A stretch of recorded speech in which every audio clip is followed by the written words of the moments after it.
Studio Ghibli is known for their enchanting worlds, fantastic main characters, and recognizable hand-drawn style. But does a 3D animated Ghibli movie live up to the studio's record? Earwig and the Witch is directed by Goro Miyazaki, and the English cast consists of Casey Musgraves, Dan Stevens, and Richard E. Grant. It's about a headstrong orphan who, without her knowledge, is the daughter of a witch, and adopted by a selfish witch who she wishes to learn spells and magic from. What's going on, everybody, and welcome back to my channel. If you're new here, my name's Leo, and consider hitting that subscribe button if you like videos on the latest movies, TV shows, with a sprinkle of anime and gaming, everybody. Let's dive into Earwig and the Witch today, which is a Studio Ghibli film, the latest Studio Ghibli film, and you know what? I'm not gonna spoil my own review. Let's start out with what works. Starting out with what works, the thing that really works in this movie is Earwig. And that's a really good thing because it's called Earwig and the Witch for a reason. She's the main character, she's charismatic, and kind of reminds me of Kiki from Kiki's Delivery Service a little bit. She's fun, she's easy to follow, a great character with a lot of potential and a lot of charisma. I really like that about this movie. Really think that works. There's some really fun and cute environments in this movie as well. The usual Studio Ghibli, they do make worlds very well, and they build worlds incredibly beautifully, just like Pixar. They do such a wonderful job of world building, and this does not fall too short of that. And honestly, guys, I wish I could say more worked, but let's move on to the things that just didn't quite work for this movie. And I think I want to emphasize on the first thing that didn't work, because it was something that didn't quite work for me in the trailer either, and that's the 3D look. The 3D look and environment just didn't really do it for me, you all. It just didn't feel Studio Ghibli. They have that hand-drawn, really just particular style and look across their films that just didn't really translate well into 3D, in my opinion.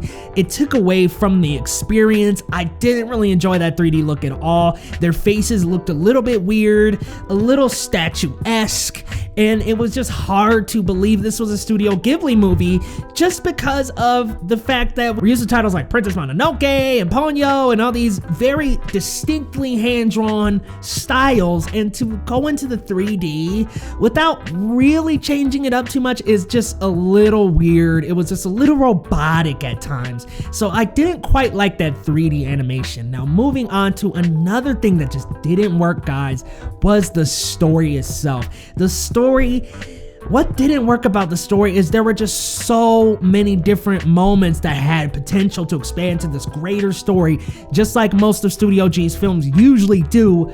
But unfortunately, it hits the beginning of what could be a great story or a great piece of a story, and then it plays it safe and doesn't really go too far with that beat. I don't want to spoil, but there are just moments in this movie where I'm like, oh my god, Earwig has so much potential to do this, to do that, to go this way, that way, to learn magic and do these other things, and it just doesn't quite get there, you guys. So it's unfortunate that the story feels so tight and closed, whereas Studio G, their stories are known for being so expansive and being so wide and so exploratory, and it's unfortunate that this feels closed in and it feels claustrophobic in comparison to its other Studio G counterparts. So I wish that the story just explores so much more. It very much stays in one environment. Earwig is adopted, and once she is, it kind of just stays in that household, and I wish it would just go to so many other places because it's a Studio G film, guys.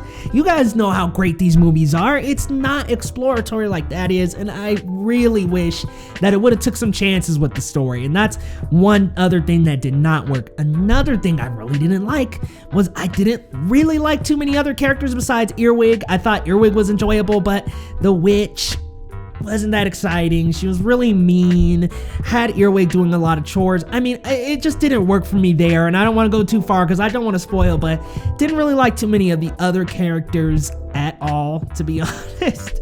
And please, if you decide to check out this movie, watch it in the sub. Watch it with subs, guys. I enjoy Studio G's dubbed content a lot. Princess Mononoke being the first Studio G movie I saw in dub, and it was, the voice acting is incredible.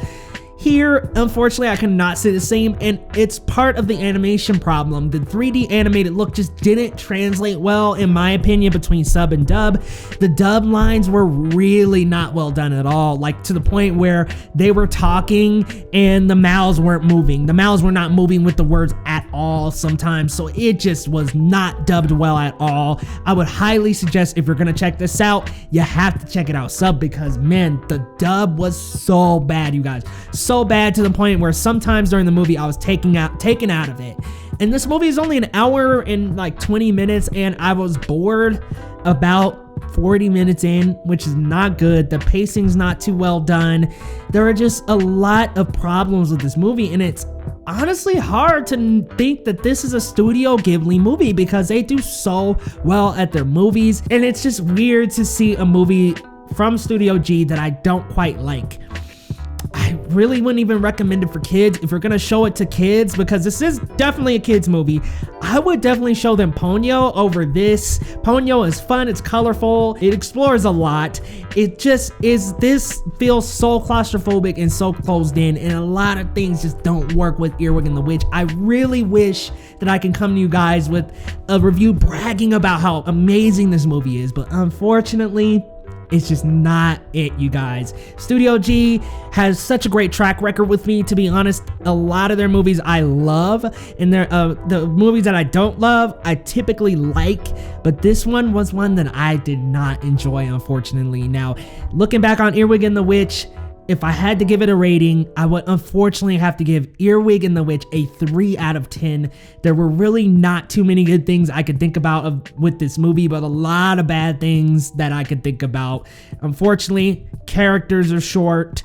The animation is not too good. The story doesn't go anywhere. The dubbing isn't good. There's just so many problems with the movie that I really wish that maybe this was even a couple of episodes of a TV series and we could pat our hands and continue on with life.